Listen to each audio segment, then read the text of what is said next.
Welcome to kitchen tales. ഇന്ന് ഓണ സദ്യയിലോട്ടുള്ള എൻ്റെ കുറച്ച് ഫേവറേറ്റ് ഡിഷസും പിന്നെ ഇതിൽ കുറച്ചൊക്കെ ചിലപ്പോൾ ചിലവർക്കെങ്കിലും ചിലപ്പോൾ പുതിയതായിരിക്കും. അങ്ങനെ കുറച്ച് ഡിഷസാണ് നമ്മൾ ട്രൈ ചെയ്യാൻ പോകുന്നത്. ഒരു 3-4 ഡിഷസ് ആൻഡ് ചെറിയ ചെറിയ കോമ്പിനേഷൻസും. അതാണ് ഇന്നത്തെ വീഡിയോ. അപ്പോൾ ആദ്യം ചെയ്യണേ പാവയ്ക്ക വറുത്തത്. എപ്പോഴും ഹിറ്റാണ്. ഏത് ഗെറ്റ് ടുഗെദറിന് വെച്ചാലും ഹിറ്റാണ്.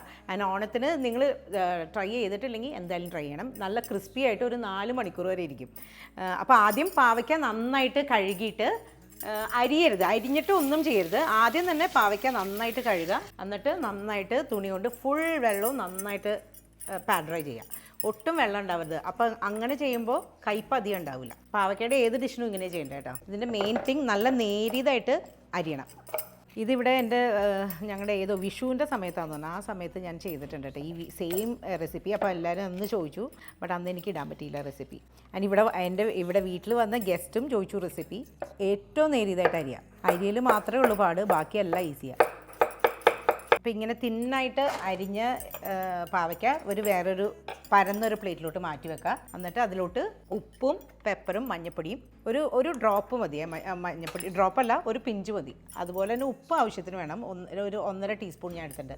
ഇതിപ്പോൾ 4 പാവയ്ക്ക എടുത്തേക്കണേ. ആൻഡ് പെപ്പർ ഒരുപാട് വേണ്ട, കാരണം നമ്മൾ വറുത്ത് കഴിയുമ്പോൾ കരിഞ്ഞൊരു ടേസ്റ്റ് വരും. അപ്പോൾ അതുകൊണ്ട് ഓവറായിട്ട് ഒന്നും ഇടണ്ട. നന്നായിട്ട് മാരിനേറ്റ് ചെയ്തിട്ട് ഇതിൻ്റെ വെള്ളം പോകാനായിട്ട് ഇങ്ങനെ ഒരു സൈഡിലോട്ട് ഇങ്ങനെ ചെരിച്ച് വെക്കുക. അപ്പോൾ ഒരു 15 മിനിറ്റ് ഇങ്ങനെ ഇരുന്ന് കഴിയുമ്പോൾ ഈ പാവയ്ക്കയിലെ വെള്ളം ഫുള്ള് മാറും. എന്നിട്ട് വേണം വറുക്കാനായിട്ട്. വറുക്കുമ്പോൾ 2-3 ഇൻഗ്രീഡിയൻസും കൂടി ആഡ് ചെയ്യാനുണ്ട്. ഇത് ഈ പാവയ്ക്കയിൽ നിന്ന് ഇപ്പോൾ വെള്ളം വരാൻ തുടങ്ങിയിട്ടുണ്ട്. അപ്പോൾ അതവിടെ ഇരിക്കട്ടെ. ഇനിയത്തെ ഇൻഗ്രീഡിയൻസ് നമ്മൾ വറുക്കാൻ നേരത്തെ ലാസ്റ്റ് മിനിറ്റ് ആഡ് ചെയ്യുന്നുണ്ട്. അപ്പോൾ അത് ലാസ്റ്റ് ചെയ്യാം. ഇനിയത്തെ ഡിഷ് മാമ്പഴ പുളിശ്ശേരി പോലെ ഫുൾ മാങ്ങയായിട്ട് ചെയ്യാൻ പോവാം. നമ്മുടെ ചെറിയ ചന്ദ്രക്കാരൻ മാങ്ങയൊക്കെ വെച്ച് ചെയ്യുന്ന മാമ്പഴ പുളിശ്ശേരി ഈ ഫുൾ മാങ്ങയായിട്ട്. അപ്പോൾ ഏത് സീസണിലും നമുക്കിത് ചെയ്യാം. ഈ ഫുൾ മാങ്ങ തൊലി ചെത്തിയിട്ട് മാങ്ങയുടെ സീഡും കൂടി നമുക്ക് ആഡ് ചെയ്യാം. എന്നിട്ടാണ് പ്രഷർ കുക്ക് ചെയ്യാൻ പോണേ. പ്രഷർ കുക്ക് ഒരു ബോയിൽ ചെയ്താലും മതി, നന്നായിട്ട് വേവണം. പക്ഷേ ഫുൾ മാങ്ങ കുറച്ച് സ്ലൈസായിട്ട് ഇടുക ആൻഡ് ഫുള്ളായിട്ട് ഇടുക. ഞാനൊരു 2 മാങ്ങയുടെ മെഷർമെൻറ്റാണ് പറയുന്നത് കേട്ടോ. 4 പേരൊക്കെ ആണെങ്കിൽ അത് മതിയാവും. വേറെയും കുറേ കറി ഉണ്ടല്ലോ. ബട്ട് ഇതെപ്പോഴും ഹോട്ട് സെല്ലിംഗ് ആണ്. പാവയ്ക്ക വറുത്തതും അതെ, ഇതും അതെ. മാങ്ങ ആവശ്യത്തിനുള്ള ഉപ്പ് ഒരു പിഞ്ച് കേട്ടോ, ഓവറായിട്ട് വേണ്ട. ഉപ്പ്, പിന്നെ മെയിനായിട്ട് ശർക്കര. നമ്മൾ മാമ്പഴ പുളിശ്ശേരി ചെയ്യണ സെയിം മെത്തേഡ്. ശർക്കര ഞാൻ ഒരു 1.5 ടേബിൾ സ്പൂൺ ഇപ്പം ആഡ് ചെയ്യുന്നുണ്ട്. 2 മാങ്ങയ്ക്ക് 1.5 ടേബിൾ സ്പൂൺ.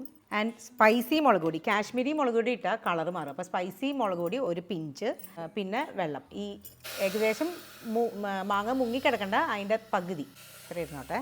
ആൻഡ് കുറച്ച് മഞ്ഞൾപ്പൊടി ഇത്ര ഇട്ടിട്ടൊന്ന് മിക്സ് ചെയ്തിട്ട് ഒന്ന് പ്രഷർ കുക്ക് ചെയ്യാം. ഒറ്റൊരു വിസിൽ മതിയാവും. എന്നിട്ട് ഓഫ് ചെയ്തിട്ടാൽ മതിയേ. മാങ്ങ കുക്കാവുന്നതിനും മാങ്ങയിൽ ആഡ് ചെയ്യാനായിട്ടുള്ള തേങ്ങയുടെ പേസ്റ്റ് ആക്കാം. അപ്പം കോക്കനട്ട് ഫ്രഷായിട്ട് ഗ്രേറ്റ് ചെയ്തത് ഒരു 2 ചെറിയ പിടി, അതിൻ്റെ കൂടെ തന്നെ ഒരു പച്ചമുളക്, എരിവുള്ളാണെങ്കിൽ 1 മതി, അല്ലെങ്കിൽ 2. കടുക് ഒരു പിഞ്ച്. ശരിക്കും കടുക് ആഡ് ചെയ്യില്ല, ബട്ട് എനിക്ക് ഇവിടെ കടുക് ആഡ് ചെയ്യണം ഇഷ്ടം. ഒരു പിഞ്ച് മതി, പക്ഷെ അത് ഒരു ചെറിയൊരു ഫ്ലേവർ ഡിഫറൻസ് ഉണ്ട്. പിന്നെ ചെറിയ ജീരകം, അതും ഒരു പിഞ്ച്. എന്നിട്ട് സാധാരണ വെള്ളം ഒഴിച്ചിട്ട് നല്ല ഫൈൻ പേസ്റ്റ് ആയിട്ട് അരക്കണം. അതും മെയിൻ തിങ് ആണ്. ഇതെല്ലാവർക്കും അറിയായിരിക്കും, പക്ഷെ ഫുൾ മാങ്ങയായിട്ട് ഞാൻ മമ്മി ചെയ്യുന്നതാണ് കണ്ടേക്കണേ കൂടുതലും. എൻ്റെ മമ്മി ചെയ്തേ ഞാൻ കണ്ടിട്ടുള്ളൂ. ഇതിപ്പോൾ ഫസ്റ്റ് വിസിൽ വന്നിട്ടുണ്ട്. എന്നിട്ട് ഓഫ് ചെയ്തിട്ട് ആവി പോട്ടെ. നല്ല ഫൈൻ പേസ്റ്റ് ആയത് നമ്മൾ ഈ മാങ്ങയിലോട്ട് ആഡ് ചെയ്യുക. കുക്ക് ചെയ്ത മാങ്ങയിലോട്ട് ആഡ് ചെയ്യുക. എന്നിട്ട് നന്നായിട്ട് കുറച്ച് വെച്ചിട്ട് തിളക്കട്ടെ. ഈ തേങ്ങയിലുള്ള വെള്ളം ഫുൾ വറ്റിയിട്ട് വേണം തൈര് ആഡ് ചെയ്യാനായിട്ട്. മെയിൻ തിങ് ഇത് നല്ല ഫൈൻ പേസ്റ്റായിട്ട് അരയണം എന്നുള്ള. കുറച്ചും കൂടി ഒന്ന് ഇതിൻ്റെ വെള്ളം ഒന്ന് വറ്റട്ടെ. ഈ തേങ്ങ കുക്കാവണം എന്നുള്ളതാണ് മെയിൻ. ഏകദേശം പകുതി ഇങ്ങനെ കട്ടിയായിട്ടുണ്ട്. കുറച്ചൊരു തിക്ക് കൺസിസ്റ്റൻസി ആയിട്ടുണ്ട്. ഇപ്പോൾ ഓഫ് ചെയ്തിടാം. ചൂട് നന്നായിട്ട് മാറിയിട്ട് വേണം തൈര് മിക്സ് ചെയ്യാനായിട്ട്. അത്രയും ശ്രദ്ധിച്ചാൽ മതിയേ. ഇത് പൊളിയാണ്, നിങ്ങൾ എന്തായാലും ട്രൈ ചെയ്യണം ഓണത്തിന്. ഇപ്പോൾ തൈര് മിക്സിയിലിട്ട് അടിക്കണേ, അല്ലെങ്കിൽ ഒരു കട്ട പോലെ പിരിഞ്ഞ പോലെ വരും. ഇപ്പോൾ ചൂട് ഏകദേശം മാറിയിട്ടുണ്ട്. മുഴുവൻ ചൂടൊന്നും മാറണ്ട, ബട്ട് ഒരുമാതിരി ചൂട് ആറിയിട്ട് വേണം തൈര് ആഡ് ചെയ്യാനായിട്ട്. ആഡ് ചെയ്യുമ്പോഴും ഇങ്ങനെ ഇളക്കിക്കൊണ്ടേയിരിക്കണം, അല്ലെങ്കിൽ ഒരു 1/4 കപ്പൊക്കെ തൈര് മതി. തൈരിൻ്റെ ടേസ്റ്റ് അല്ല, മാങ്ങയുടെ ടേസ്റ്റാണ് കൂടുതൽ നിൽക്കേണ്ടത്. ഇത്രയും മതി. ഇത്തിരി കട്ടി കുറുക്ക് പോലെ ഇരിക്കണം നല്ലത്. കുറച്ചുകൂടി ഉപ്പും വേണം, മധുരവും വേണം. ചിലപ്പോൾ ഞാൻ പഞ്ചസാരയൊക്കെ ഇടാറ്, ബട്ട് ഇന്നിപ്പോൾ ശർക്കര തന്നെ ഇടാം. പഞ്ചസാര ഇട്ടാലും അങ്ങനെ കുഴപ്പമൊന്നുമില്ല. ശർക്കര കുറച്ചും കൂടി ആഡ് ചെയ്യുന്നുണ്ട്. നല്ല മധുരമായിട്ടിരിക്കണതാണ് ഇവിടെ ഇഷ്ടം. അപ്പോൾ നിങ്ങൾ മധുരത്തിനനുസരിച്ചുള്ള ഇത് ആഡ് ചെയ്താൽ മതിയെ. ഇനി മെയിനായിട്ട് താളിക്കുമ്പോൾ ഇഞ്ചി ഇടണം, അതാണ് ഇമ്പോർട്ടൻറ്റ്. അതിൻ്റെ ഒരു ഫ്ലേവർ ഭയങ്കര വേറെയാണ്. താളിക്കാനായിട്ട് വെളിച്ചെണ്ണ, കടുക്, ഒരു പിഞ്ച് ഉലുവ വേണം, അത് നല്ലൊരു ഫ്ലേവർ വരുത്തും. ഉണക്കമുളക്, പിന്നെ മെയിനായിട്ട് ലാസ്റ്റ് ദേ ഒരു പിഞ്ച് ഇഞ്ചി പൊടി പോലെ അരിഞ്ഞിട്ട്, അത് മെയിനാണ്. ആൻഡ് വേപ്പില. അപ്പോൾ ഇഞ്ചിയുടെ ഫ്ലേവറും ആ ഉലുവയുടെ ഫ്ലേവറൊക്കെ വന്നിട്ട് ഒരു നല്ലൊരു ടേസ്റ്റ് വരും. ഫുൾ മാംഗോ പുളിശ്ശേരി, അങ്ങനെ വേണം പേരിടാൻ. പെർഫെക്റ്റ്. ഇനി അടുത്തത് നമ്മുടെ ആദ്യത്തെ കറി കഴിഞ്ഞു. ഇത് കണ്ടോ, രണ്ടും ഫുൾ മാങ്ങ കൊണ്ട് ഇത്രയുണ്ട്. അപ്പോൾ 4 പേർക്ക് ഞാൻ പറഞ്ഞില്ലേ ക്വാണ്ടിറ്റി ഇത് മതി. നെക്സ്റ്റ് ചീര കൊണ്ട് ബീട്രൂട്ട് പച്ചടി പോലെ, പക്ഷേ ചീര കൊണ്ടിട്ട്. അത് എത്ര പേര് ട്രൈ ചെയ്തിട്ടുണ്ടെന്നൊന്ന് എനിക്കൊന്ന് മെസ്സേജ് ചെയ്യണേ. എന്നാലാണ് എൻ്റെ ഓഡിയൻസിൻ്റെ സ്ട്രെങ്ത് എനിക്കറിയുള്ളൂ കുക്കിങ്ങിൽ. അപ്പോൾ ചീരയുടെ തണ്ട് സെപ്പറേറ്റ് ആയിട്ട് അരിയുക, പൊടി പോലെ. ഇതുപോലെ ഭയങ്കര പൊടി പോലെ അരിയുക. എപ്പോഴും ബീട്രൂട്ടും നമ്മുടെ വെള്ളരിക്ക കൊണ്ടൊക്കെയാണ് ഞാൻ ഈ പച്ചടി കണ്ടേക്കുന്നത്. ചീരയുടെ ഇത് എല്ലാവരും വെക്കുമായിരിക്കും, ബട്ട് അങ്ങനെ നമ്മൾ കോമൺ ആയിട്ട് കാണാറില്ല. അപ്പോൾ അത്രയും കോമൺ അല്ലാത്ത ഡിഷസ് ഓണത്തിന് ഈ ചീര അരിയുമ്പോൾ റെഡ് ചീര അരിയുമ്പോൾ എപ്പോഴും തണ്ട് സെപ്പറേറ്റ് ആയിട്ട് അരിഞ്ഞിട്ട് ആദ്യം അത് ഓയിലിൽ കുക്ക് ചെയ്തിട്ട് വേണം ഏത് ചീര തോരനാണെങ്കിലും എന്താണെങ്കിലും ഉണ്ടാക്കാനായിട്ട്. അപ്പോൾ ആദ്യം ഞാൻ സ്റ്റെം പൊടി പോലെ അരിഞ്ഞു. ഇനി അതൊന്ന് കുക്കാവട്ടെ. ഉപ്പും ആഡ് ചെയ്യുന്നുണ്ട്. ഒരു കെട്ട് ചീര എടുത്തിട്ടുള്ളൂ കേട്ടോ, അത്രയും മതി. ഈ ഓണത്തിനൊക്കെ അത്രയും കുറച്ച് സാധനങ്ങൾ മതി. പച്ചമുളക് ഒരെണ്ണം ഇടുന്നുണ്ട്. അപ്പോൾ സ്റ്റെം ഇത്തിരി വെന്തിട്ടുണ്ട്. ഇനി അപ്പോൾ ലീവ്സും ആഡ് ചെയ്യാം. ചെറുതായിട്ട് അരിയണേ. ഇതൊക്കെ നിങ്ങൾക്കൊരു 5 മിനിറ്റ് കൊണ്ട് തീർക്കാവുന്ന പരിപാടിയാണ്. ഒന്നാമത്തെ കാര്യം ക്വാണ്ടിറ്റിയുടെ ആവശ്യമേ ഇല്ല ഓണത്തിന്. എപ്പോഴും കണ്ടേക്കണ ഓണം കഴിഞ്ഞൊരു 4 ദിവസത്തേക്കുള്ള കറികൾ ബാക്കിയിരിക്കണ. അപ്പോൾ അങ്ങനെ വരാതിരിക്കാൻ ക്വാണ്ടിറ്റി കുറച്ച് ഉണ്ടാക്കിയാൽ മതി. ബട്ട് നമ്പർ ഓഫ് കറി വേണമെങ്കിൽ കൂട്ടാം. അപ്പോൾ ചീര ഏകദേശം കുക്കായിട്ടുണ്ട്. ഇനി നമ്മുടെ ഫൈൻ പേസ്റ്റായിട്ട് കോക്കനട്ട് വേണം. അത് ഒരു ചെറിയൊരു പിടി, ഇത് കണ്ടോ, ഇത് ഇത്രയും മതി, ഓവറാവണ്ട. ഒരു കെട്ടിന്. ആൻഡ് കടുക് ഒരു 1/2 ടീസ്പൂൺ. കടുകിൻ്റെ ഫ്ലേവർ ഉള്ളത് എനിക്കിഷ്ടമാണ്, അത് കാരണം ഞാൻ 1/2 ടീസ്പൂൺ ആഡ് ചെയ്യുന്നുണ്ട്. എന്നിട്ട് വെള്ളം ഒഴിച്ചിട്ട് ഫൈൻ പേസ്റ്റായിട്ട് അരയ്ക്കാം. ഇതുണ്ട്, തേങ്ങയും കടുകും നല്ല ഫൈൻ പേസ്റ്റായിട്ട് അരിയണേ. സാധാരണ ബീട്രൂട്ടൊക്കെ ഉണ്ടാക്കുമ്പോൾ ഞാൻ ഈ ചീര നമ്മൾ സോട്ട് ചെയ്തില്ലേ, അതുപോലെ ബീട്രൂട്ട് ചെയ്യുമ്പോൾ ഉള്ളിയൊക്കെ ഇടാറുണ്ട്. ബട്ട് ഇത് ഇപ്പോൾ നമുക്ക് അങ്ങനെ വലിയ വ്യത്യാസമൊന്നും എനിക്ക് തോന്നിയിട്ടില്ല. ഇഷ്ടമാണെങ്കിൽ നിങ്ങൾ സോട്ട് ചെയ്യുമ്പോൾ ഉള്ളിയൊക്കെ ആഡ് ചെയ്യാം ചീര സോട്ട് ചെയ്യുമ്പോൾ, പക്ഷേ അതിൻ്റെ ആവശ്യമുണ്ടെന്ന് തോന്നുന്നില്ല. ബട്ട് കടുകിൻ്റെ ഫ്ലേവർ ഉള്ളത് ഭയങ്കര നല്ല ഒരു വ്യത്യാസമാണ്. കാരണം മാങ്ങാക്കറി നല്ല മധുരമാണ്, ഇതിനൊരു കടുകിൻ്റെ ഫ്ലേവർ കൂടുതലിരുന്നോട്ടെ. തേങ്ങ കടുകും നന്നായിട്ടൊന്ന് കുക്കാവണേ, അല്ലെങ്കിൽ കടുകിൻ്റെ ഭയങ്കര പച്ച ടേസ്റ്റ് വരും. അതാണ് ആകെ ശ്രദ്ധിക്കാനുള്ളത്. ഇനി ഓഫ് ചെയ്തിട്ട് ചൂട് ഒരുമാതിരി മാറിയിട്ട്, നേരത്തെ ചെയ്ത പോലെ തന്നെ ചൂട് മാറിയിട്ട് തൈര് ഒഴിക്കാം. തൈര് ഒഴിക്കുമ്പോഴും എപ്പോഴും മിക്സിയിൽ അടിച്ച തൈര് വേണം ആഡ് ചെയ്യാൻ. ആൻഡ് അതുപോലെ തന്നെ ഒഴിക്കുമ്പോഴും നന്നായിട്ട് ഇളക്കിക്കൊണ്ടിരിക്കുക. അപ്പോൾ അങ്ങനെ ടെക്സ്ചർ കാണാൻ നല്ല ഭംഗിയായിരിക്കും. തൈര് ഒരു 1/2 കപ്പ് ഞാൻ ആഡ് ചെയ്യണേ. എങ്ങനെ വേണമെങ്കിലും കൂടുതൽ തൈര് വേണ്ടവർക്ക് അങ്ങനെ ആഡ് ചെയ്യാം. ഞാൻ ഇച്ചിരി കൂടി തൈര് ഒഴിക്കണ്ടേ, അല്ലെങ്കിൽ കുറച്ച് ചൂടാറി കഴിയുമ്പോൾ ഭയങ്കര കട്ടി പോലെ വരും. അപ്പോൾ അങ്ങനെ വരാണ്ടിരിക്കാനായിട്ട് ഞാൻ ഇത്തിരി എക്സ്ട്രാ തൈര് ഒഴിക്കുന്നുണ്ട്. പിന്നെ നമ്മൾ കടുക് താളിച്ചിടാം. കടുകും ഉണക്കമുളകും വേപ്പിലയും. ഉലുവയൊന്നും വേണ്ട കേട്ടോ ഇതിന്. അത് കഴിഞ്ഞു. അപ്പോൾ അടുത്ത ഡിഷും കഴിഞ്ഞു. ഇത് മാറ്റി വെക്കട്ടെ. ഇങ്ങനെ ഈ 4 കള്ളിയുടെ പാത്രം എല്ലാവരുടെ വീട്ടിലും ഉണ്ടാവും. ഇല്ലാത്തവരുണ്ടെങ്കിൽ ഇത് മേടിക്കണേ, അതൊരു റിക്വസ്റ്റാണ്. അത് വേറൊരു ഫീലിംഗ് ആണ് ഇതിൽ നിന്ന് കഴിക്കുന്നത്, 4 കള്ളിയുള്ള പാത്രത്തിൽ നിന്ന്. എനിക്ക് 2 ടൈപ്പ് ഉണ്ട്, ഇത്തിരി ചെറുതും ഉണ്ട് വലുതും ഉണ്ട്. മമ്മിയുടെ കളക്ഷനിലുള്ളതാണ്. നെക്സ്റ്റ് എൻ്റെ മമ്മിയുടെ വീട്ടിൽ മാത്രമേ ഞാൻ ഈ ഒരു ഡിഷ് കണ്ടിട്ടുള്ളൂ കേട്ടോ. പച്ചക്കായ കൊണ്ട് എരിശ്ശേരി. ബട്ട് അത് ഇങ്ങനെ നമ്മൾ മറ്റേ പയറൊക്കെ ഇട്ട എരിശ്ശേരി പോലെ അങ്ങനെ തിക്കായിട്ടുള്ള കട്ടി പേസ്റ്റ് പോലെയല്ല ഇരിക്കണേ, ഇച്ചിരി ലൂസ് കൺസിസ്റ്റൻസിയിലിരിക്കണേ. പണ്ട് എൻ്റെ ഫേവറേറ്റ് ആയിരുന്നു ഓണത്തിൻ്റെ ഇതിൽ. പക്ഷെ ഓണത്തിൻ്റെ സമയത്ത് മാത്രമേ അവിടെ അത് കുക്ക് ചെയ്യാറുള്ളൂ. അപ്പോൾ ഇങ്ങനെ പച്ചക്കായയുടെ തൊലി ഭയങ്കര കട്ടിയായിട്ടുള്ള ഭാഗം മാത്രം കളയാം. കുറച്ച് അവിടെ എവിടെയൊക്കെ തൊലി ഇരിക്കണമെന്നല്ല, പക്ഷേ ഇങ്ങനെ ഒരുമാതിരി തിന്നായിട്ട് ഇങ്ങനെ കട്ട് ചെയ്ത് കളയണം. കുറച്ച് തൊലിയുടെ ഇതുപോലെ ഇരിക്കണം. ഇങ്ങനെ ചീവി കളഞ്ഞാൽ മതി. ഇത് ഏത് സൈഡിലെ ഡിഷാണെന്ന് എനിക്ക് വലിയ ഐഡിയ ഇല്ല കേട്ടോ. കാരണം ഞാൻ എഴുപതിനേൽ മാത്രമേ, എൻ്റെ മമ്മിയുടെ വീട്ടിൽ മാത്രമേ ഞാൻ ഇത് കണ്ടിട്ടുള്ളൂ. എന്നിട്ട് ഇങ്ങനെ പൊടി പോലെ അരിയണം. അതാണ് മെയിൻ തിങ്. അതുപോലെ തന്നെ ഈ പച്ച കളറിൽ ഈ കറുത്ത പാടൊക്കെ ഉണ്ടാവില്ലേ പച്ചക്കായുടെ മേലിൽ, അങ്ങനത്തെ സാധനമൊക്കെ ഉണ്ടെങ്കിൽ അതൊന്ന് നന്നായിട്ടൊന്ന് സ്ക്രേപ്പ് ചെയ്ത് കളയണേ, അല്ലെങ്കിൽ ഒരു ലുക്ക് ഉണ്ടാവില്ല കറിക്ക്. പിന്നെ ഈ പച്ചക്കായൊക്കെ എപ്പോഴും അരിഞ്ഞു കഴിഞ്ഞാൽ അപ്പം തന്നെ ഉപ്പും വെള്ളത്തിൽ ഇട്ട് വെക്കണേ, അല്ലെങ്കിൽ കളറ് മാറും. ഈ കറിയുടെ കളർ ഇമ്പോർട്ടൻ്റ്, അതാണ്. നല്ല ചെറുതായിട്ട് അരിഞ്ഞ പച്ചക്കായ പാത്രത്തിലോട്ട് ആഡ് ചെയ്യുക. പിന്നെ ഉപ്പ് ആവശ്യത്തിന്, പിന്നെ പച്ചമുളക് 2 എണ്ണം, ആൻഡ് മഞ്ഞൾപ്പൊടി. ഇത്തിരി മഞ്ഞ കളറിലിരിക്കണ പച്ചക്കായ എരിശ്ശേരി ഇത് മിക്സ് ചെയ്തിട്ട് ഇച്ചിരി ഇത് മുങ്ങിക്കിടക്കാവുന്നുള്ള വെള്ളം ഒഴിക്കണം. ഇനി ഇത് കുക്കാവട്ടെ, ഓവറായിട്ട് കുക്കാവാൻ പാടില്ല. ഇത് മൂടി വെച്ച് കുക്കാവട്ടെ കേട്ടോ ഈ പച്ചക്കായ. അപ്പോഴേക്കും ഇതിൽ ചേർക്കാനുള്ള തേങ്ങ റെഡിയാക്കാം. നമ്മൾ എരിശ്ശേരിക്കും അവിയലിനൊക്കെ ചെയ്യണ പോലെ തന്നെ തേങ്ങ ഓണത്തിൻ്റെ ഇതായതുകൊണ്ട് എപ്പോഴും ഫ്രഷ് ആയിട്ടുള്ള തേങ്ങ തന്നെ യൂസ് ചെയ്യാം. മറക്കല്ലേ, കാരണം പെട്ടെന്ന് കേടാവും. അല്ലെങ്കിൽ ഒരു വെളുത്തുള്ളി, ജീരകം 2 പിഞ്ച്, ആൻഡ് ഒരു പച്ചമുളക്. അത്ര ഇട്ടിട്ട് നമ്മൾ എരിശ്ശേരിക്കൊക്കെ അരയ്ക്കണ പോലെ ചെറിയ ഒന്ന് ക്രഷ് ചെയ്യണ പോലെ അരച്ചാൽ മതി. ഒരുപാട് പേസ്റ്റ് ആവണ്ട, കുറച്ചും കൂടി ഒന്ന് ഇതായത് അത് ഫൈൻ പേസ്റ്റ് ആവണ്ട കേട്ടോ. ജസ്റ്റ് ക്രഷ് ഒരു 3 പ്രാവശ്യം ഇങ്ങനെ ക്രഷ് ചെയ്യണ പോലെ ചെയ്താൽ മതി. അപ്പോൾ ദേ ഈ ഒരു കൺസിസ്റ്റൻസിയിലാണ് തേങ്ങയുടെ അരപ്പ് ആഡ് ചെയ്യേണ്ടത്. ഇത് കണ്ടോ, കുറച്ച് തിക്ക് കുറച്ച് ലൂസ്. ആൻഡ് ഒരുപാട് വെന്ത് പോകരുത്, അന്ന് വേവാത്ത പോലെ ഇരിക്കുകയും ചെയ്യരുത്. തീ കുറച്ച് വെക്കുക, എന്നിട്ട് തേങ്ങ ആഡ് ചെയ്യും. ഞാനൊരു 1 കപ്പ് ഫ്രഷായിട്ട് ചിരണ്ടിയ തേങ്ങ എടുത്തിട്ടുണ്ട് കേട്ടോ. 3 പച്ചക്കായക്ക്. ഇത് ഇച്ചിരിയൊക്കെ നമ്മുടെ എരിശ്ശേരിയുടെയൊക്കെ ഒരു ടേസ്റ്റാണ്. ഇനി താളിച്ചാൽ മതി, അത്രയേ ഉള്ളൂ. ലൈറ്റായിട്ടൊന്ന് ചൂടാവട്ടെ തേങ്ങ, എന്നിട്ട് ഓഫ് ചെയ്യാം. താളിക്കുന്നത് യൂഷ്വൽ കടുക്, ഉണക്കമുളക്, വേപ്പില. ഇതിലാകെ ശ്രദ്ധിക്കാനുള്ളത് തേങ്ങ അരയും വേണം, എന്നാൽ തീരെ ഫൈൻ പേസ്റ്റായിട്ട് അരയും ചെയ്യരുത്. ആ ഒരു കൺസിസ്റ്റൻസിയിൽ വേണം തേങ്ങ ക്രഷ് ചെയ്യുമ്പോൾ എടുക്കാനായിട്ട്. ആൻഡ് കുറച്ച് കൂടുതൽ എണ്ണയുള്ളത് ഈ കറിക്ക് നല്ല കേട്ടോ.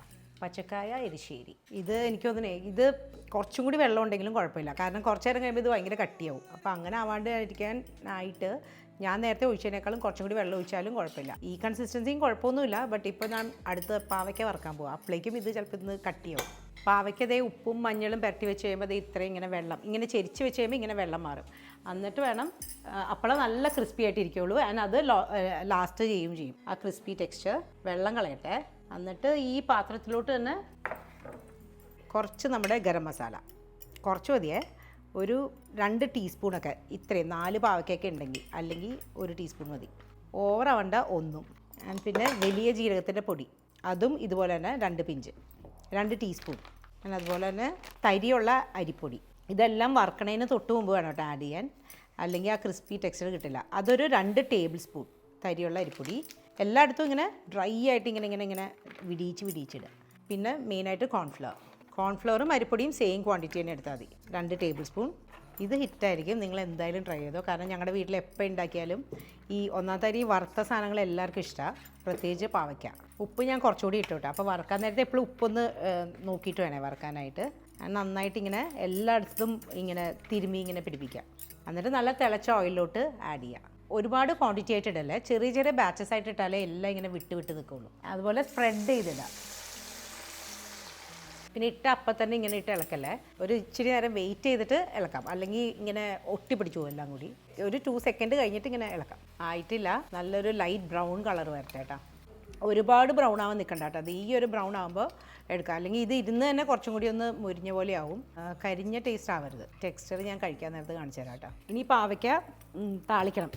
ഫുള്ളായിട്ട് തൊലിയായിട്ട് തന്നെ വെളുത്തുള്ളി ചതച്ചെടുക്കാം. വെളുത്തുള്ളി, ഉണക്കമുളക്, വേപ്പില ആൻഡ് പച്ചമുളക് ഒരു 2-3 എണ്ണം. അത്രയൊന്ന് ലോ ഫ്ലെയിമിലൊന്ന് മുരിഞ്ഞ് കഴിയുമ്പോൾ നമ്മൾ വറുത്ത് വെച്ച പാവയ്ക്കയിലോട്ട് ആഡ് ചെയ്യാം. എന്നിട്ടൊന്ന് മിക്സ് ചെയ്താൽ മതി. ഏകദേശം ആയിട്ടുണ്ട്, ഒന്ന് മിക്സ് ചെയ്താൽ മതി. നമ്മുടെ പാവയ്ക്ക ഫ്രൈ റെഡി. നന്നായിട്ട് ഇതുപോലെ മിക്സ് ചെയ്യണേ. ഇത് നിങ്ങൾ ഇനിയിപ്പോൾ ഓണത്തിന് തിരക്കാണ്, ഒന്നും വീട്ടിൽ അങ്ങനെ ഉണ്ടാക്കണില്ല, പുറത്തുനിന്നാണ് കഴിക്കണമെങ്കിൽ കൂടി വേറെ ദിവസം ഇത് ട്രൈ ചെയ്യണേ. ഞാൻ തന്നെ പകുതിയും കഴിച്ചു. 4 പേരുണ്ടെങ്കിൽ 4 പാവയ്ക്ക എടുത്തോ, വേസ്റ്റ് ആവില്ല. ഇഷ്ടമാണെങ്കിൽ കേട്ടോ പാവയ്ക്കയുടെ ടേസ്റ്റ്. നെക്സ്റ്റ് ഈസി ആയിട്ടുള്ള ഉണ്ണിയപ്പം. അപ്പോൾ പഴം, ഈ റോബസ്റ്റ പഴം കുറച്ച് ഓവറായിട്ട് പഴുത്തത്. ഇത് കണ്ട, ഇതാണ് പഴത്തിൻ്റെ ഭാഗം. ഇത് ഇങ്ങനെ തേങ്ങയില്ല, ഒന്നുമില്ല, വെറുതെ ശർക്കരയും പഴവും മൈദയും ഗോതമ്പ് പൊടിയും മാത്രമുള്ള ഇതൊരു വേറെ ഒരു ഈസി വേ ആണ്. പക്ഷേ നല്ല ടേസ്റ്റ്, നല്ല ക്രിസ്പി ആയിട്ടിരിക്കും. നന്നായിട്ട് മിക്സ് ചെയ്യട്ടെ.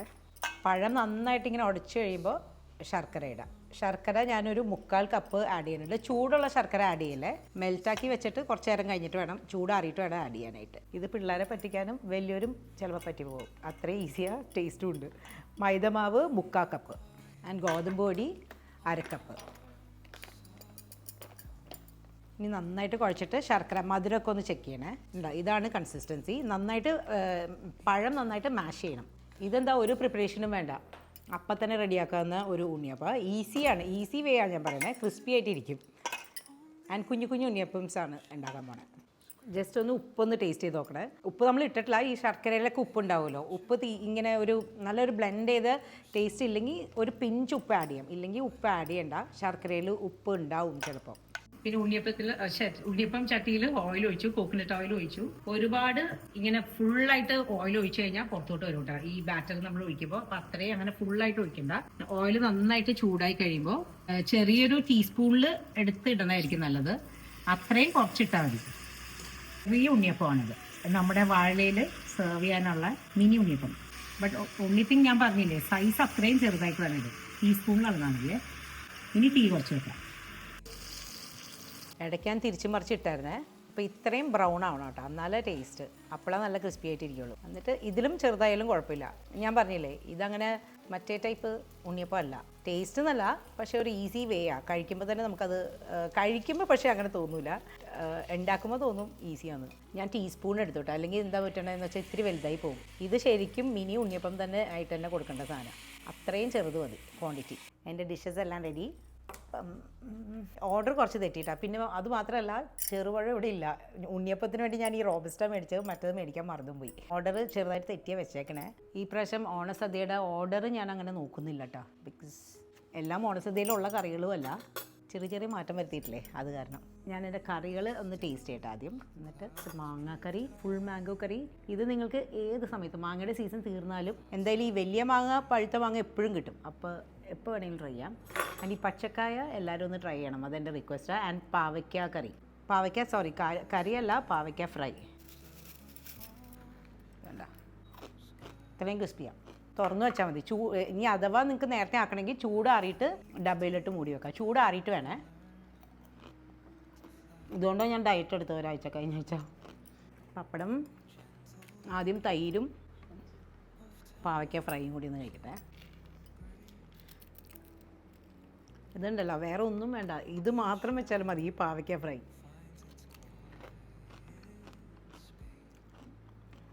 ബീറ്റ് ചെയ്യാൻ വേറെ സാധനമില്ല. ഓണത്തിന് ഇത് മസ്റ്റാണ്, പാവയ്ക്ക ഫ്രൈ വാഴയില. കൺഫ്യൂഷൻ ഇല്ലല്ലോ. എന്തെങ്കിലും ഡൗട്ട് ഉണ്ടെങ്കിൽ ഈ വീഡിയോ ഞാൻ 2 ദിവസം കഴിയുമ്പോൾ തന്നെ ഇടും. അപ്പോൾ തന്നെ എന്നെ കമൻറ്റ് ചെയ്ത് ചോദിക്കണേ ഡൗട്ട് ഉണ്ടെങ്കിൽ. ബിക്കോസ് ഇത് ഫ്ലോപ്പാവാൻ ഞാൻ സമ്മതിക്കില്ല. ഹിറ്റായിരിക്കും എന്തായാലും.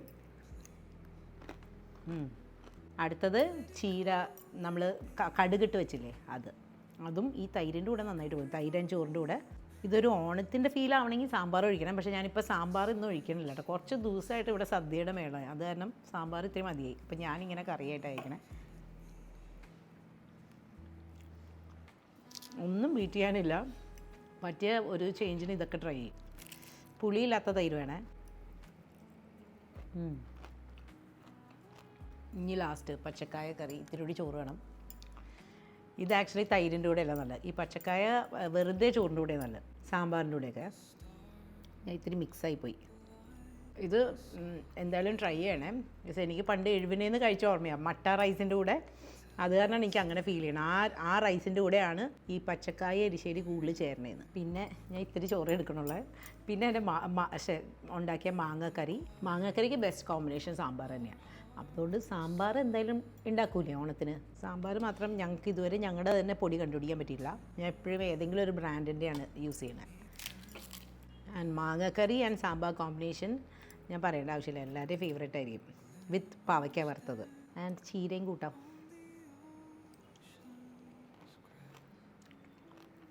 രക്ഷയില്ല കേട്ടോ.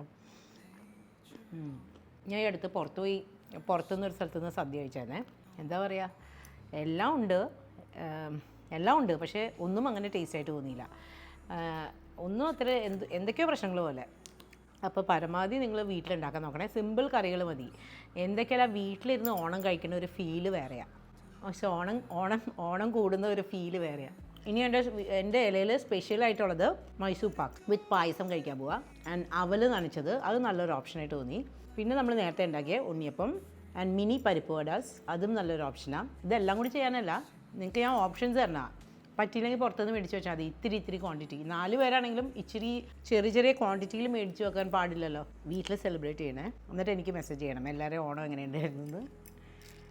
ഞാൻ ഇതിപ്പോൾ എടുത്ത് പറയാൻ കാരണം ജോർജി പണ്ട് ഓണം എന്നുള്ള വാക്കൊന്നും പറഞ്ഞ പോലും ഞാൻ കേട്ടിട്ടില്ല. ബട്ട് അവനിപ്പോൾ ബാംഗ്ലൂർ പോയപ്പോൾ അവനിപ്പോൾ എന്നോട് പറയും, അമ്മ എന്ന ഓണം എന്തായാലും വരുന്നുണ്ടെന്ന്.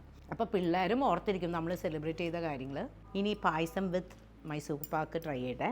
ഇനി പാലട പായസം ഇതിവിടെ ഉണ്ടാക്കിയതാണ്. പാലട പായസം വിത്ത് നമ്മുടെ മൈസൂർ പാക്ക്, മൈസൂർ പാക്ക് ട്രൈ ചെയ്യാൻ പോവാം. മൈസൂർ പാക്ക് ഇങ്ങനെ പാലിലിട്ട് കലക്കി കുടിക്കുന്നത് കണ്ടിട്ടുണ്ട്.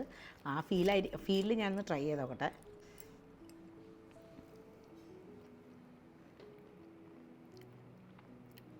നല്ലതാണ്, പക്ഷെ തലയുണ്ടല്ലോ, തല തട്ടിപ്പോവും. അത്രയ്ക്ക് തലയ്ക്കും ഇത് വരണ പോലെ മധുരം ഇങ്ങനെ കയറിയിട്ടേ ടേസ്റ്റ് നല്ല മധുരം അത്ര ഇഷ്ടമുള്ളവർക്ക് ഇഷ്ടമാവും.